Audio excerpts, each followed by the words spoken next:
there, if you get in there at a 50, you know, and you're shooting at f9, you can have a macro. In order to get the same sharpness, you're going to have to shoot it at a f16 to get the same sharpness, because the depth of field is so much greater.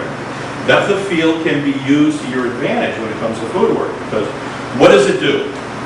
When you find an area that is crisp and sharp, and if you've read any of my things in the forum, you know what I say all the time, you want to draw the viewer's eye to what you want them to see. And what that is the key portion of that shot. So when you have that food shot there, what you want to do is say, what is the key element of this shot? And how can I get that person's eye to go right to it? And that's going to be your tack, sharp focus. But there's tons of ways of doing things. So visualize these shots in your head. You know, food photography is a very cerebral type of shooting. You have to have patience. You may not enjoy food photography. A lot of them don't. A lot of them, gee, I want to take pictures of food. And then they sit there and they, you know, if they see how much goes into it, because food photography is not simple. It can be very, you know, time-consuming and real frustrating. Very slow. So you have to understand. You have to really, to do it well, you have to really want it.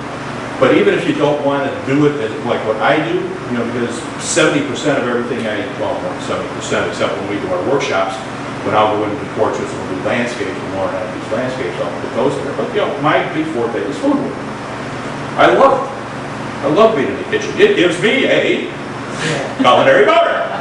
Anyway, so think about these things. I'm going to show you how to prepare stuff, even if you don't know how to cook. I'll teach you how to cook. Okay, you'll be able to do, you know, something. Who is comfortable in the kitchen? You're comfortable in the kitchen. You're comfortable in the kitchen. Everybody comfortable? Good. And comfortable in the kitchen does not mean taking the phone that you have in the kitchen and ordering a pizza. Right. What I'm going to do is I'm going to show you some lighting techniques. Set up, you know, a couple of shots. I'm not here to shoot, really. Okay. To get stuff. I might set something up and take a shot, but what I want to do is, the thing that Laura and I struggle with constantly when we do these things is we'll have 5, 6, 7, 8, 9, 10, 20, 30 students. And, you know, we get everything all set up and everybody sits there and they all are in the room and they're click, click, click, click, click, and everybody gets the same stuff. So what we've been doing is changing the way we do our workshops. We don't want everybody to go home and post the same shot that the next person did. I'll show you how to set up lighting, and my lighting is basically one setup that I use, and this is my setup. And it's basically called backlighting. When you look at a good food shot, and you see those highlights, those sparkles, those things that are just, and people say, well, the highlights are blown. You know, they're not blown. They're put in there for purpose, for a reason, okay? It's like Lauren always says, you know, before you can break the rules, you got to know the rules. You have a key light here, and you have a fill light here, and you have your object there, and you take a shot. What is that doing? It's just lighting it up, okay? And that's it, okay? Which is fine for portraiture. But then Lauren can do something a little bit different with his lighting by moving a light and keying in on something, okay? It's the same thing with food work. What I do is, instead of doing that, I bring my key light back here towards the back at about a 45-degree angle to where my food's going to be. Okay? So this shot here, if I'm going to be taking that, that's going to be what's going to be shot. This is my key light. That's my fill. This is my fill. So what happens? When you're in there and you're going to take the shot, this light here is coming this way, and where is it going to? What are you holding in your hand? You're holding the camera.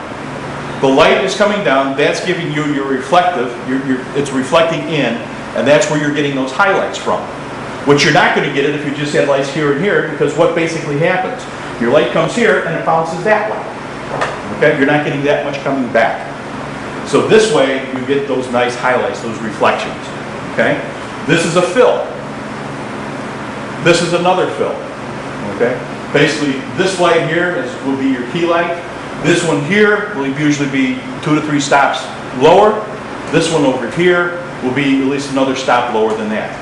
When you're doing food work, what happens is your lighting and your fill lighting is critical because there are so many nooks and crannies in food work that can just get lost in shadow if you're not filling it. Now, if I could set up big, elaborate things with little tiny mirrors, reflecting light, little beams of light in certain areas, we're not going to get into that. You can play with that, later on. But with lighting and food photography, it's critical because you want to fill those dead spaces. Uneven lighting is a no-no, when it comes to food. But you have to have the tone of the light. You don't want each one set at the same power, because all you're doing then is you're washing everything out. It's the same thing with a portrait. You have your key light, and then you have your fill. The object of fill is to do nothing but just kind of fill in the shadows a little bit. Okay? You don't want everything exactly the same over the whole broad plane of what you're shooting. So we each get a different shot. You're going to be setting it up. Okay? You're going to be setting up your own shots. Okay? This way, you're going to get your own look to it. Jeannie's going to get her own look to it. Seth is going to get hers. You can change it around. Okay? This way, when you go in and you submit the stuff to Shutterstock, they're not all going to get everybody shooting the same thing.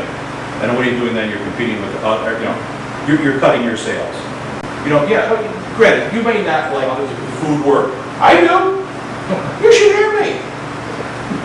I sit there and I sweet talking, and you may not like doing food photography, but one thing it's going to do is going to sit there and it's going to get you to notice details.